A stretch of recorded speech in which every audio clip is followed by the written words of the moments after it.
Good morning student. आज हम अपनी हिंदी पाठ्य पुस्तक में से 11वां लेसन करने जा रहे हैं जिसका नाम है सासी दीपा।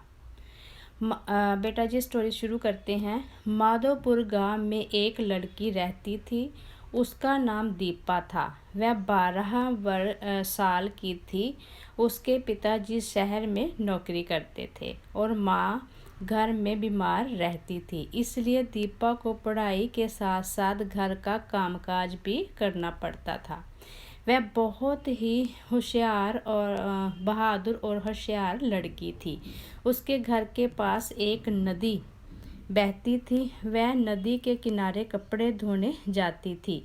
उसे नदी में नहाना और तैरना बहुत अच्छा लगता था।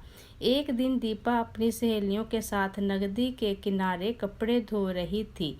वहाँ से थोड़ी दूरी पर रवि और हरीश नदी में नहा रहे थे। नहाते नहाते रवि नदी में डूबने लगा और हरीश उसे डूबने से बचाने की कोशिश करने लगा। हरीश चिल्लाने लगा, बचाओ बचाओ। दीपा और उसकी सहेली ने हरीश के चिल्लाने की आवाज़ सुनी। दीपा ज्यों ही उससे बचाने के लिए नदी में कूदने लगी, त्यों ही उसकी सहेली ने नदी में उसे कूदने से इसलिए मना कर दिया क्योंकि मगरमच्छ रवि और हरीश की तरफ बढ़ रहा था। किंतु दीपा ने अपनी सहेली की एक ना मानी। दीपा ने कहा, मैं इन्हें मगरमच्छ से जरूर बचाऊंगी। आगे पेज निकाल लेते हैं इसका। ज़रूर बचाऊंगी।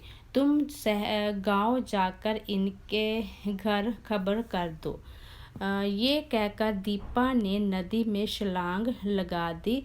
उसने हिम्मत ना छोड़ी और तेजी से तैरती हुई उनकी तरफ बढ़ने लगी। उधर मगरमच्छ भी शिकार को पाकर बहुत खुश था और उन्हें निगलने के लिए ललचा रहा था। हरीश भी मगरमच्छ को अपनी ओर आता देख घबरा गया और हांफने लगा। वह रवि को बचा नहीं पा रहा था। इतने में दीपा रवि और हरीश के पास पहुंची। उसने हरीश को हिम्मत बधाई और जल्दी तैर कर किनारे पर जाने को कहा। दीपा ने रवि को पकड़ा और बड़ी बहादुरी से उसे किनारे पर ले आई। हरीश भी किनारे पर पहुंच गया। बेचारा मगरमच्छ अपना मुंह लेकर रह गया। शिकार उसके चुंगल में नहीं फंसा। उसे आज खाली हाथ लौटना पड़ा। किसको खाली हाथ लौटना पड़ा? मगरमच्छ को।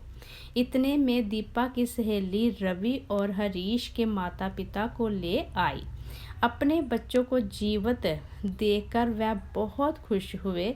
उन्होंने दीपा का धन्यवाद या शुक्रिया किया।